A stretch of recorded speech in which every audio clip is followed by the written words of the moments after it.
you feel like you're just going through the motions in life? This podcast is for you. A while back, I felt just like you. It wasn't until I heard that whisper in the wind. Nadine learned to podcast.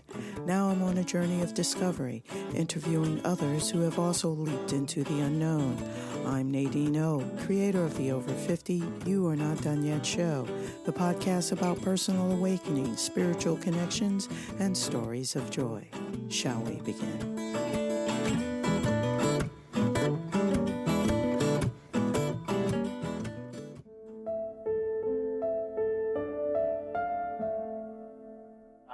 Professional what I do. Once I get on stage, I'm a whole different person. You know, I'm nervous at first because I am shy, but I'm for what I do. But once I'm in that gaze or in that position, and once everyone gets the initial unrobing or something, they have to, and the teacher and the instructor is always there to put you in the right direction in thinking.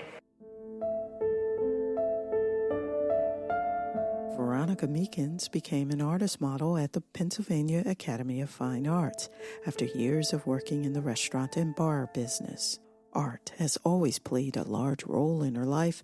Over the years, Veronica became adept at watercolors and sculpting. She believes art is alive and always moving. Like the winged Victory Nike, one of many casts for PAFA artists to study, Veronica lends her body for art's sake. In this episode, I sit down with artist model Veronica Meekins in Studio 2 to talk about her life as a student model, but most importantly, to talk about her love and passion for art.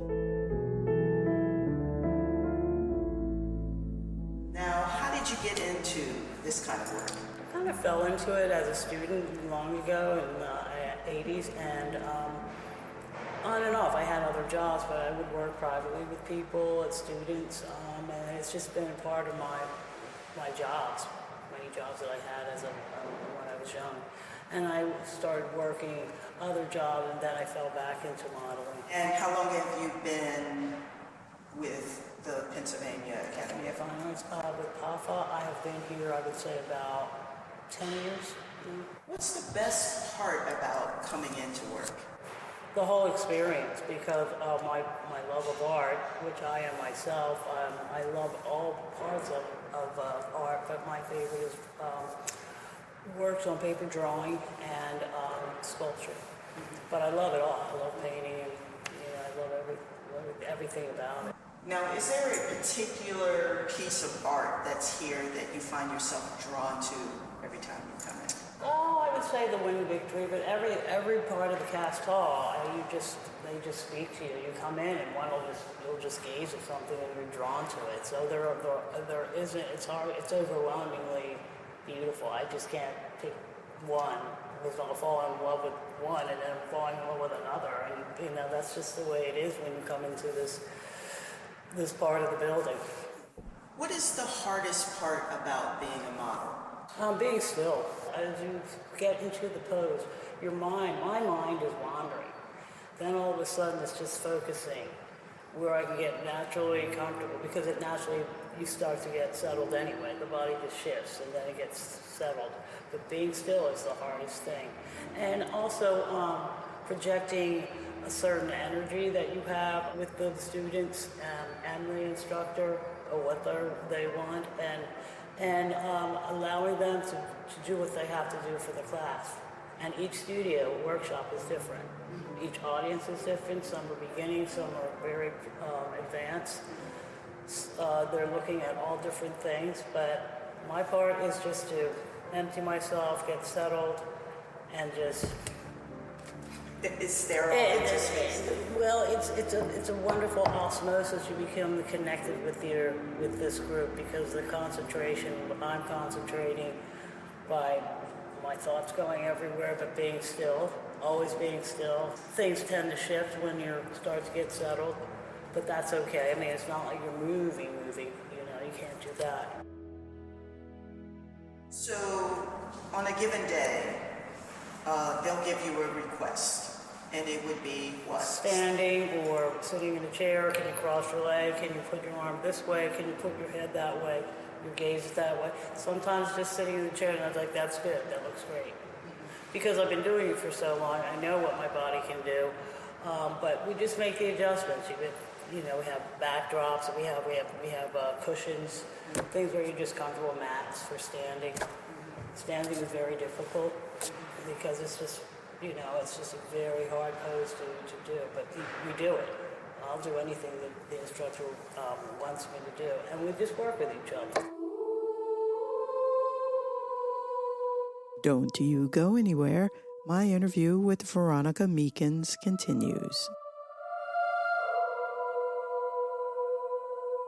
I find what you do fascinating.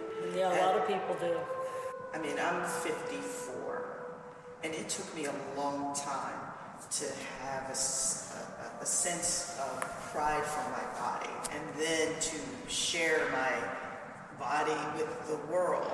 I mean, as far as I've gone, it's gone to a topless beach, but that was freeing after I did that.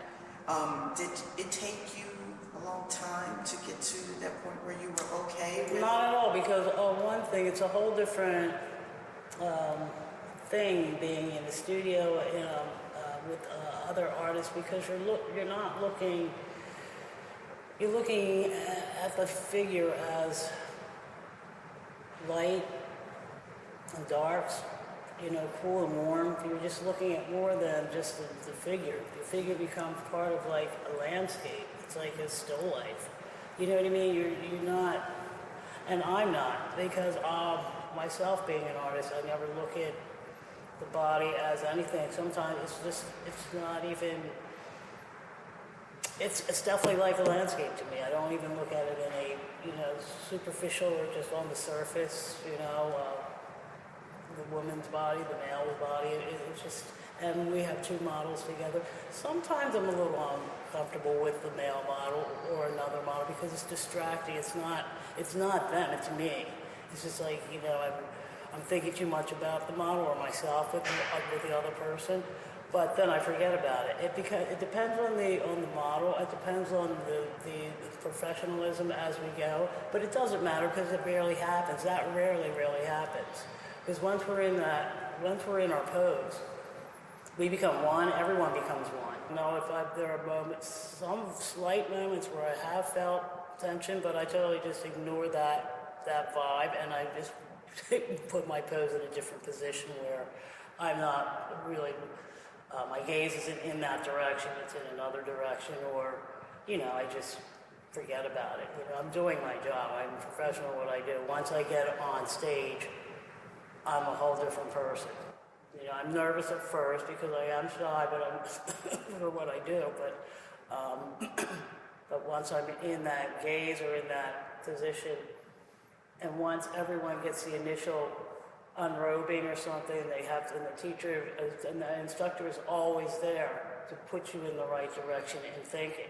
What's the point of doing your artwork? The art is not really about that, but it is. I mean, there's a lot of eroticism in art, but it's a whole different way of looking at it. I have no problem with that. It's just a great experience when you're in a room and you're seeing this work evolve, and also I try and keep myself away from looking at work, unless every workshop is different, every studio is different. Sometimes there's interaction, sometimes there's a lot of interaction, but then that all goes away because I'm in a whole different frame of mind once I start working.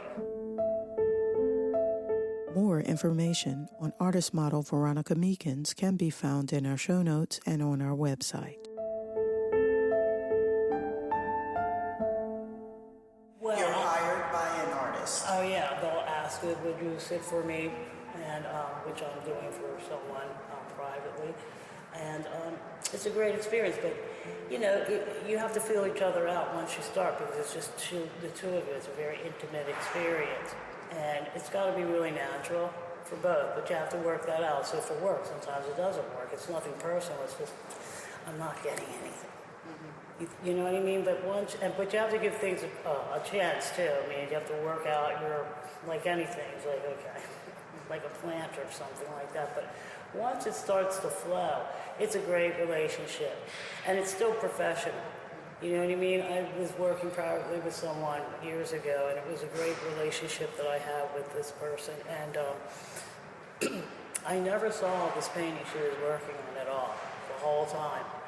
And I'm walking my dog, and by a gallery, there's the painting that she did of me. I thought that was about, I'm like, and there's the painting. You know what I mean? I was just, but I like being when I'm, separate myself, but I'm involved with that person, and that person allows himself to just do what they want with me, because I'm not me, it's that person, it's me, but it's them.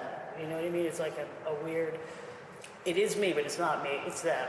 Because it's their expression of painting me. It's what their ideas are coming out, you know, what they're seeing. And it's a great experience. And so I was going to ask you what it is like to be an inspiration for a piece of work. And you do this all the time, but to actually see how they see you, how does that feel? I just feel like I did my job. Because it's just like, right. Because it's not, it's, you know, I want to be as natural and as, not showing emotion, but just a really essence of who I am, but allowing them to just work with what that, you know, it's like an empty, like a piece of plain cake, and then you can dress it up the way you want to, or, you know, it's like a mannequin, and you become that, but you want to be really exciting with that, you know what I mean? You have to have, to me, you have to have a sense of character about yourself that makes it even much more fun and enjoyable, because I've gotten a lot of confidence when I hear people say, I really did my best work working with you, I really got a really good painting, a really good drawing, or, you know, and this is not just for myself speaking, other models also, other students or people who have drawn other models to have the same experience, because they're all very dynamic. I think it is a plus that you are an artist as well. Oh, well, that's my passion. I mean, that's the whole thing. I think and breathe it. And, you know, it's like breathing. It's like, you know, I can't live without it. I look at artwork, I read artwork, I go to museums all the time. I'm always lost in art, and I love doing it. That's all I really want to do, is be in a studio and work. And I do work, but I really like to spend all my time being productive working. But life does get in the way. We do have to pay bills, right? Do you find that it is your calling, or do you have another calling? What is your calling? My calling is what I just described, is like being in a studio and working. I mean, ever since I was 5, that's what I knew. You know, art is everything. It takes you everywhere. It's a very personal thing. It's a job, but it's not the job like to impress anyone. It's what you are, that you know who you are. It's more than work. It's a love. It's a passion. It's just, you know, like Mozart, same kind of thing. It's just in you. You know what else I find so incredibly amazing about art? It's ageless. You can be 2. You can be 80. Right. It doesn't matter. Oh, no. Whatever you can pick up, or you can mold, sculpt, create, however. It makes me very happy, and it also makes me very, not sad, I just, you know, it's just an amazing, getting lost in it. You know what I mean? It's just like, where am I? So absorbed in it, and it's just a wonderful thing that you have to find your way out of it and just look at it in so many different ways, if that makes sense. No, it makes sense. I miss it. I haven't really tapped into that zone that you're talking about.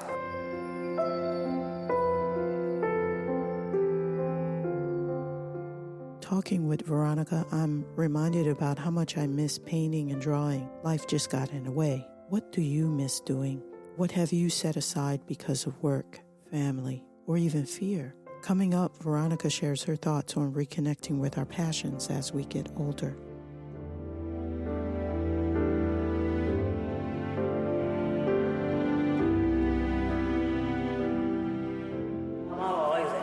Just a great thing. I get lost in it. I can't even have conversation with just regular stuff, you know what I mean, around the world, and people do put that in their work, and I think that's really important when you have to do that. But for me, I'm just totally different. I'm finding my own expression through things I've gone through, and they're just starting to come out in a different way now, which I love. I mean, it's not easy to go from one transition of thinking and then go to the next, but that's growth. And you have to be true to yourself in art. You can't, art's not going to play games, it's alive.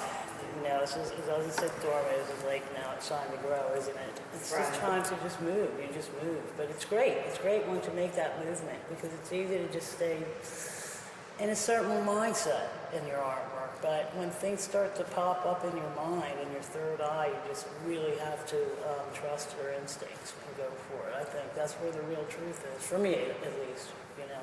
And I enjoy having fun with my work. I really do. I don't know what's going on, but I know what's going on. And I have to make things make sense.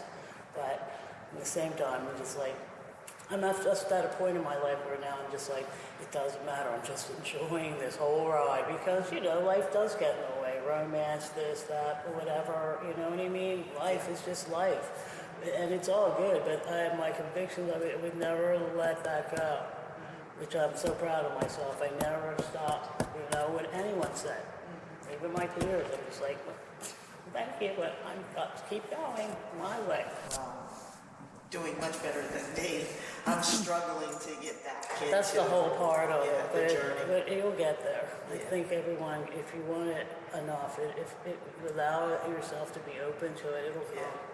Yeah. It doesn't force anything. It's just easy to just, it flows because it's alive. Yeah.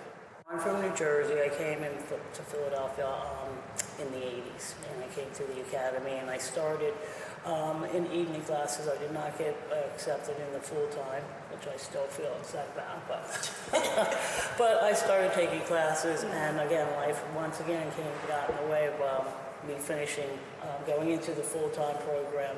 I took a lot of CE, continuing education classes, for credit, but that all kind of faded out. Life got too involved, and that's what happens. I mean, but I never stopped doing my artwork. I just wanted to finish the academy for myself, just a sense of closure.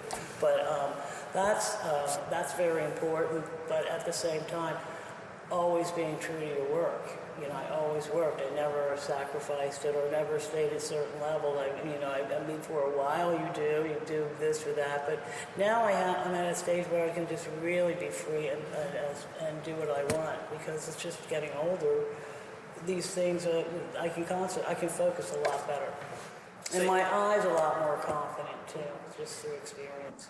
So you think that's the benefit of being over 50? When you have time to focus on things, I guess. Or just the perspective of life? Just your experience, you know what I mean? I can't believe I am the age that I am, because I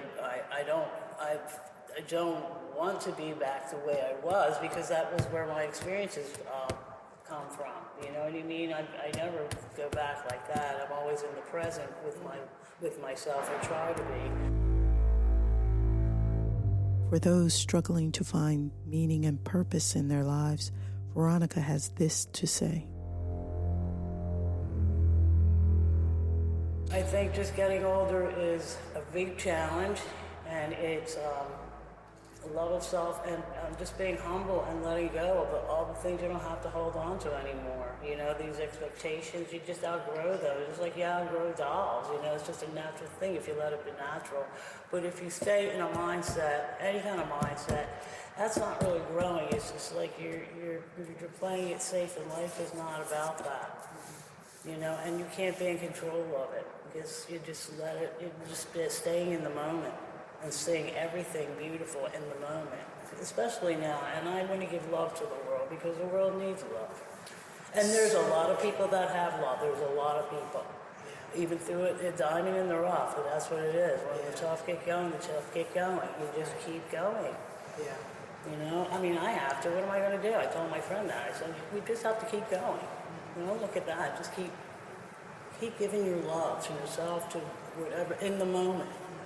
Just opening the door for someone, or saying you look nice in that dress, or, you know, I love you and your daughter. You look so adorable. Like what we're doing here? Leave us a review on iTunes. Thanks in advance. Now back to our show. So in 60 years of your life, you've given us some wisdom about living in the moment. What advice would you have for others that might feel stuck or afraid to become an artist or afraid to doing something like what you're doing, becoming a model or singing or whatever? I would just say to really take your time and really listen to your inner self to see what is really making you, stirring you up inside that you really like to do. Because you listen to that because that's the truth talking. That's just a beautiful trueness there of what we have, because we're so easy to just stay on the surface, and that part of you really it's time to come out. Whatever it is, and you don't have to put expectations on yourself. You have to give things a chance to grow. I mean, you have to mess around. You have to get your hands dirty to see what's in there. Because that's where it all is. All that rich soil that we have inside of us, we have to let it come out. It's just like a plant, because we're part of nature. What do you dream about accomplishing in the next, say, 3 to 10 years? I would just say for myself, it's always being in the moment, always having a healthy attitude about people and a healthy group of friends. I have a lot to give, but I want to give it to the right people that receive it, because it's really important. That's how you grow and spread that kind of that energy. But it's, again, looking in yourself at what really turns you on. Is it the garden? Is it sewing? Is it going back to school? Is it running? Is it swimming? You know, is it shopping or being a cook, getting in your kitchen and really cooking now, or anything? That's what keeps your brain going. The brain is an amazing healer. It wants to heal you. You know, it's not always on the surface. You have to dig down and Gotta dig down. yeah, because you yourself are the only one that knows yourself. Tell me something. What's your story? What's your song? That's what this is all about. Finding it and singing it. I hope this episode inspires you to leap into the unknown. My name is Nadine O, and you've been listening to the Over 50 You Are Not Done Yet show. Until the next time.